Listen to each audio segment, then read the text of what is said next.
Hey everybody, I'm here today to talk about rhinestones. I'm going to give you just a minute to join in and then I'm going to get started. Today we're going to cover everything that I can possibly think about when it comes to rhinestones. I've got a whole list of things that I'd like to touch on today. Alright, let's go ahead and get started. First I want to talk about what rhinestones are. Let me take one of these out so you guys can see here. This is a rhinestone. And a rhinestone is basically cut lead or glass to mimic a jewel. They can either be lead or glass, and they can either be cut or molded. If they're glass, they're typically molded, which means that the glass is heated up and then put into a mold to be shaped like a stone. The lead rhinestones are typically cut to mimic a diamond appearance. They can also be either diamond shaped or point backed, or they can be flat backed. Point backed rhinestones are typically only used in jewelry, and so I'm not going to really cover anything on point backed rhinestones here. We use flat back rhinestones for pretty much all clothing uses. The highest quality stones that you'll find are lead cut stones. So you'll want to kind of stay away from the glass. They tend to not sparkle as much. However, that brings up the point that high quality rhinestones are lead. They typically have 20 to 30% lead content in them, and so they're not advised to be put on children's clothing, so make sure you're doing that at your own risk. But also don't lick your finger to pick up the rhinestones or something like that. Because there is lead content in there. Take care, wash your hands afterwards, etc., etc. Just be careful about the lead content because it is lead.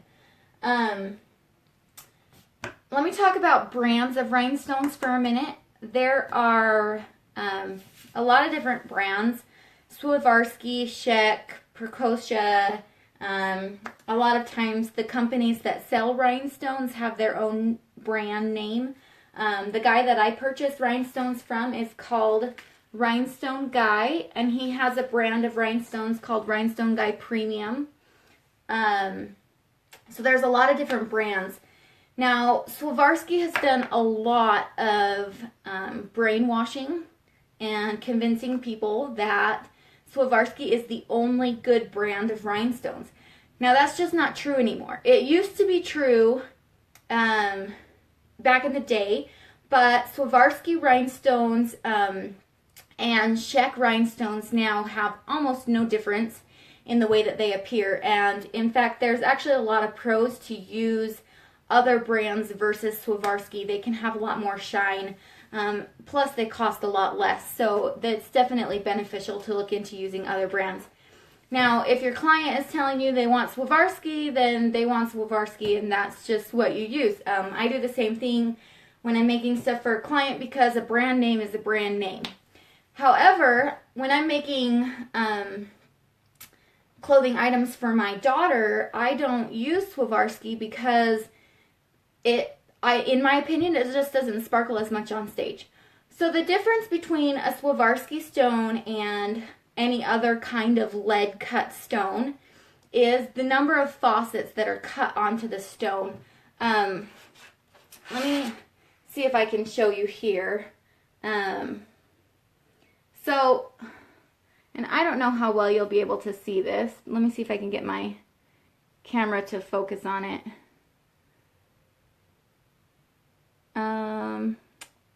Dang, I don't think it's going to focus on it. But basically, the faucets is the way that it's cut. So typically a stone will have a flat tabletop, and then it will have a number of sides that go around that tabletop. And the number of sides determine the level of the cut.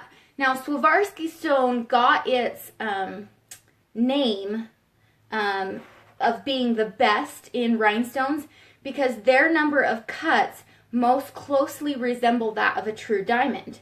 And so you'd think that the one that is closest to the true diamond is definitely the best stone to use. Now, that's not exactly true because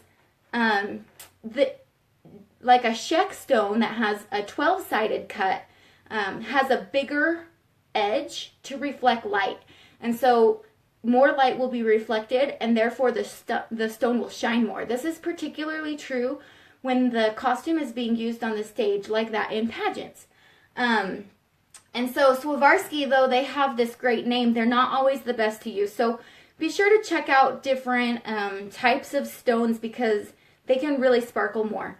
Another reason why I don't particularly like the Swarovski stones very much is because they vary greatly from one lot to the next. So if I have leftover blue stones from one dress that I do, and then I buy more blue stones for another dress, I can't use the first batch of blue stones because they don't match the second batch. Where Czech and other brands of stones have more consistency between batch to batch because of the way that they're made. So yeah, that's my little spiel on Swarovski. I don't recommend using them all the time. Let's see. Okay, so there's another different type of rhinestone, and that is heat back or heat set versus just a regular flat back. Now, these ones here are heat set, and you can kind of see they have a copper backing to them. And these ones are not heat set, and you can see in there they just have a silver foil back. And that's how you can tell the difference between heat set stones and not heat set stones. Any stone, including heat set stones, can be glued, but a regular flat back stone cannot be heat set. And a heat set stone, basically all it does is it has a thin little layer of glue on the back already that when heated up adheres to your fabric. I sometimes will buy heat set stones, but I typically prefer to glue them even if they are heat set. Let's see. Okay, so how many stones and what sizes to buy? So stones come in grosses, is what they're called. It's a gross of stones. And a gross of stones is 144 stones or 12 dozen stones. It doesn't matter what size you're buying, a gross has the same number of stones in it. Just like a dozen eggs always has 12 eggs, a gross of stones always has 144 stones. I typically buy my rhinestones in 10 gross sets because I go through them pretty quickly, and that's the most affordable way to buy them because you can get bulk pricing. So even if you're not going to use them all in one project, the cost per stone ends up being a lot less if you buy them bulk. So I buy 10 gross of every stone that I buy when I purchase it, with the exception of my 30 SS stones. I typically buy those in 2 gross packs just because they're much larger, and so I don't use them nearly as often, and so I don't need to buy nearly as many of those. Also, they don't typically come in 10 gross packs for that size of stone. So the stone sizes range like all the way down to like 4 SS, and they just go up from there. 4 SS is the smallest, and then like 6 SS, 8 SS, and so on and so on. I typically buy 10 SS as my absolute smallest stone. For what I'm doing, I wouldn't recommend buying any smaller than 10 SS, and even sometimes 10 SS is pretty small, and I don't always like to use them. So when I buy my stones, I buy 10 SS, I buy 12 SS, I buy 16 SS, 20 SS, and 30 SS. And those 5 different sizes of stones are enough for me to have a good variety of stonework on my garment when I'm making my costume. There's also another kind of stone that I haven't really talked about, and I'm just going to cover them really briefly. And that is sew-on stones. And sew-on stones are typically much larger. They have holes in the back to be able to be sewn onto the garment, and they come in a variety of shapes and stuff, and they can really add a lot of additional dimension to your dress, and so it's important to incorporate some of those into your design. I don't typically need a lot of those for a dress. Maybe 10 of one kind is enough. I actually have no idea what SS stands for. It's probably some type of metric unit that measures the distance across the stone. All I know is that they're just basically numbers assigned to the rhinestones. Sorry, I don't have more information on that. Okay, so I'm going to talk about glue. There are a couple different kinds of glue that you can use. Two that are extremely popular. E6000 is a gel type glue, and it comes in a clear gel form. And then there is Gem Tack, which is a white glue. And I'm going to talk about those different two types of glues, and I'm going to refer to them as a gel glue and a white glue. So first, I'm going to talk about the gel glue. Now, gel glues can come in handy depending on how and where you're rhinestoning. If you're rhinestoning something on a 3D object or anywhere that you need the stone to attach super fast, a gel glue is the way to use that. Because the gel glue dries so much faster, it allows you to glue on 3D objects, like if you are gluing rhinestones on your mannequin, or if you are gluing rhinestones onto some leggings or something that you have put on a pop bottle to stretch it out. Those stones won't stay in place long enough to use a white glue, and so you need to use a gel glue to glue them down faster. Gel glues dry pretty darn fast. When using a gel glue, you can only put out the same number of dots that you can get down with stones in about 60 seconds. And if it's a warmer day, you need to do less, because if the gel glue gets a little dry coating on the outside of the glue before the stone is placed on top of it, it won't create the same bond with the stone and your stones will fall off.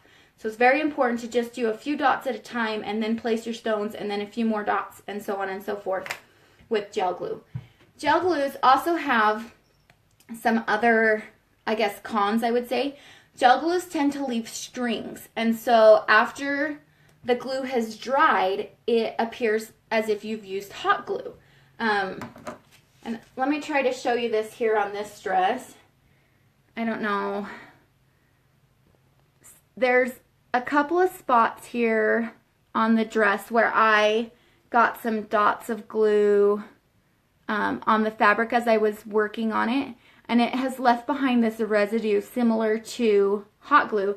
And then there's also, I don't know if you can see in here, but from dot to dot there are strings of glue, like as if I was using a hot glue gun.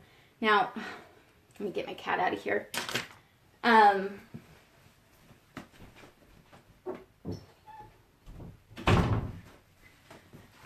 Those hot glue strings can be really hard to avoid unless you go through and individually cut every single string off. And so that is one of the reasons why I don't particularly like using E6000.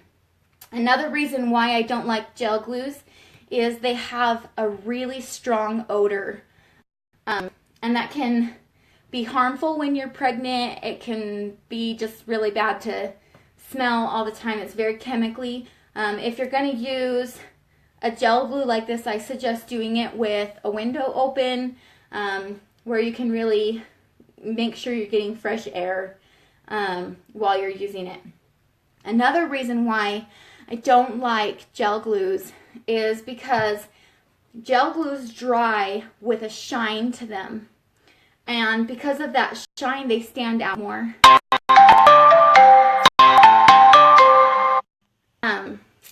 So yeah, so, but there's definitely pros and times that I have to use gel glues, like when I need something to stay. I glue my lace on my bodice while it's pinned on my mannequin, and so that is a time where I need to use E6000 to do that, so that it adheres quickly and allows it to dry fast and hold that shape. But most of the other time I avoid using E6000. You also need to be aware that the brand of stones you're using might not work with E6000. There are some types of brands, like these Rhinestone Dye Premium stones, that the E6000 eats off the clear or the mirrored backing on the stone, and then the stones fall off. So you have to make sure you're using a right glue for your project. Now, white glues, on the other hand, take a lot longer to dry. However, they're water soluble before they dry. So if you accidentally get some glue somewhere that it's not supposed to be on your project, you can rinse it out with water and it will come completely out as long as you rinse it off before it dries. You have a little bit more time with a white glue like Gem Tack to get your stones down before they dry to have a good set. But again, the same rule applies. You should make sure to only put enough dots of glue as what you can get down stones before they start to get that dry skin over the top of the glue. It's definitely an important thing to do, but I have more time with a Gem Tack or a white glue to get that down. Gem Tack glue as a white glue also doesn't leave any strings. It's more liquid and less gel, and so it doesn't leave strings between dollops and stuff, and so you don't get that hot glue effect. The other difference is that a white glue dries with a matte finish instead of a shiny finish, and so it doesn't tend to stand out nearly as much. All right, let's talk about how I use my glue. So, especially with E6000, but with Gem Tack too, I put my glue in a syringe to have more control over where I'm placing it. And this is just a 3mm syringe, and I put a 18 gauge needle on that syringe, and this is kind of what they look like from the back. They're really long and they're really big needles. And then after I have my my needle on there, I cut it down to be about 1/2 of an inch high. And when you're filling your glue in your syringe, you want to make sure that you have no air bubbles in the syringe. So I fill the syringe from the top down, and I only fill it about halfway, making sure that the whole space is filled with glue. And then I push the syringe in from the end and push all of the air from this side out of the syringe so that there's no air left in here. One of the reasons why a syringe can be so helpful is because you can pull backwards on the plunger to release the pressure on the glue, and it will stop from spilling out. You can't really do that with a bottle like this, and so they can make a really big mess, and you can end up wasting as much glue as you actually use on your project. So I highly recommend using a syringe. Another tool that I use is a really simple tool. Can be a little bit difficult to get your hands on, but this is a toothpick with some dental wax. So if you know anybody that has braces, they'll have some dental wax. You can ask them for a small piece of it. Or you can go to a dental office. That's where I went and got these. And they gave me some dental wax for about $2. Or there are places that sell applicator sticks. Like Rhinestone Guy has, sells these applicator sticks as well with the dental wax on the toothpick. And the dental wax just allows you to pick up the stone really easily with enough adhesion to the stone to pick it up. But then as soon as you move the stone over to the glue, it has a small enough amount of stone adhesion to release the stone into the glue so that it's stuck into the glue. And you can push down with the dental wax on the stone to secure it into the glue without leaving residue. That's why I don't use other waxes. I use a dental wax because I don't want to leave that residue behind. Diana, I talked briefly about stone size earlier in the video, so you'll have to go back and watch it again after I post the video after this live tutorial is over. So moving on to talk about design elements a little bit. There's several different ways that you can rhinestone an outfit. There's outlining, basically just putting a line of stones around all of your outlines of fabric and such. There is sprinkling, where you can randomly place stones in open areas or all over the outfit. You can fill in an entire space with stones. That's another technique. You could just put a stone in every single spot until all of the fabric is covered. Or you can follow the design elements. Like this, I have this lace piece, and this is going to help me know where to put stones to have a decorative design. And those are the, basically the 4 different ways to rhinestone. When I rhinestone this belt here, I'm going to take a teeny tiny stone and put it on every single corner of this lace to kind of make a rhinestoned belt look on this western wear.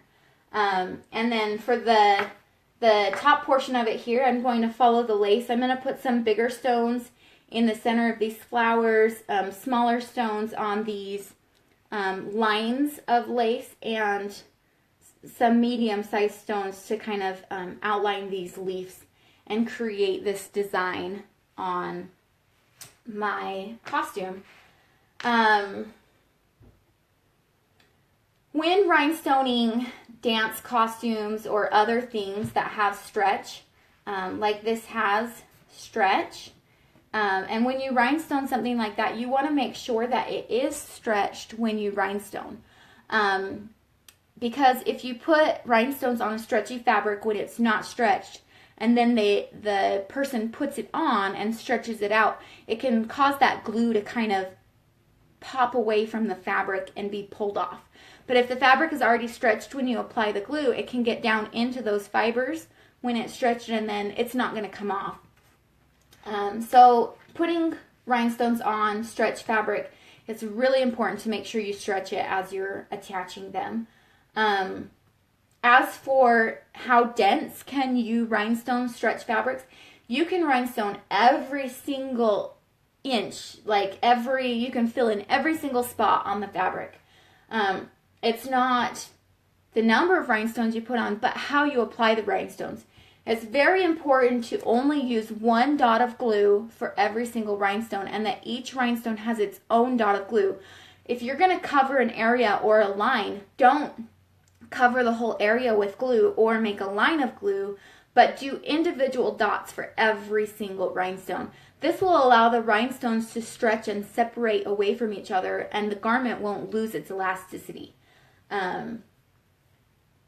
Also, it's important to use a dot of glue for every rhinestone, because the way that we adhere the rhinestones to the dress is by allowing the glue to come up and around the edge of the stone, and as it dries, it kind of creates a, I don't know, it's like a little chair for the rhinestone to sit in.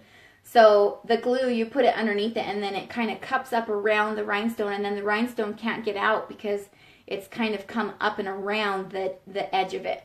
Now, you don't want the glue to come up over the top of the rhinestone, because then your rhinestone won't shine, but you do want to be sure it comes up over the edge. And that's another reason why I like to use the white glue, because it dries with a matte finish. You can't see it as easily on the stones as you can in E6000. If you don't allow the glue to come up and around the rhinestone when you're gluing it on, they will come off with time. The rhinestone will separate away from the mirror backing, and the mirror backing will stay glued to the garment, but the rhinestone itself will fall off, and you'll end up with all of these little silver dots. E6000 and Gem Tack, both, if applied correctly, can be laundered. You can wash them in a washing machine without losing stones. However, on that note, do not dry clean acrylic glues. So neither of these glues can be dry cleaned. If you do take them to the dry cleaner, they will end up with a yellow appearance, and we don't want yellowing where our glue is. It defeats the purpose of it being clear. Also, white glues like Gem Tack cannot withstand cold temperatures. If they get too cold, they become very brittle and it breaks. So that's another con to a white glue, and a reason why you might want to use E6000 for like ice skating costumes or anything that could potentially be in a really cold environment for an extended amount of time. You also have to make sure and keep your white glue in a warm area, just even on the shelf. They just really don't do well with cold temperatures. White glue also doesn't have a very long shelf life, so you're going to want to watch for dusty lids when you're buying them or something at the store. If it's been there for a long time, it's not going to be a very good glue. That's one of the reasons why I use a syringe, because it allows me to pour the glue into the syringe, and I can ensure that there's no clumps in the glue, and so that way I can avoid using an old glue that has solidified some like that. That can really just cause problems. I think that covers all of the like lecture type information I was going to cover. So I'm just going to show you now really how I rhinestone. I'm going to start with this belt area because I have a really good idea what I'm going to do here. I'm using, I think I'm going to use some 10SS, maybe 12SS rhinestones just to fill in this little belt and create like a good rhinestone, like a bling belt kind of an idea is what I'm going for. And I use these little containers. You can buy them in the jewelry department, and I keep my stones separated into these containers, but also then when I'm actually rhinestoning, I can pour a small amount of my stones into the lid, and I can shake it like this, and it will turn the rhinestones right side up so that they're easier to pick up. I'm going to see if I can, let's see. Okay, so I'm going to just kind of hold my phone like this so you guys can kind of see what I'm doing. But I am just going to, using my syringe, I'm just going to place a small dot of glue onto these areas like this. This is much more difficult without being able to see really what I'm doing because my camera's in the way. So my dots are kind of uneven. But you want to really practice on paper or something. Practice putting down glue dots so that the glue is the right size and consistent for the size of when you put your rhinestone on the glue like this, you can see how that glue is kind of coming up and around the edge of the stone. Let me see if I can get it to stay there. I think my hand has been playing with this wax, and so it's a little wet right now. I'm going to grab my other wax piece. This one I haven't been playing with, so let me grab another stone here. So I'm just going to set it into this glue. And you can see how the glue kind of comes up around the edge of the stone. Now, that glue spot was really a little bit too big. And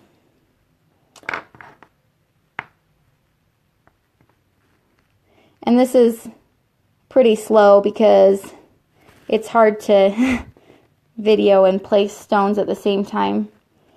But you want to do few enough stones that you can really put the glue on and get the stones on before the glue starts to set.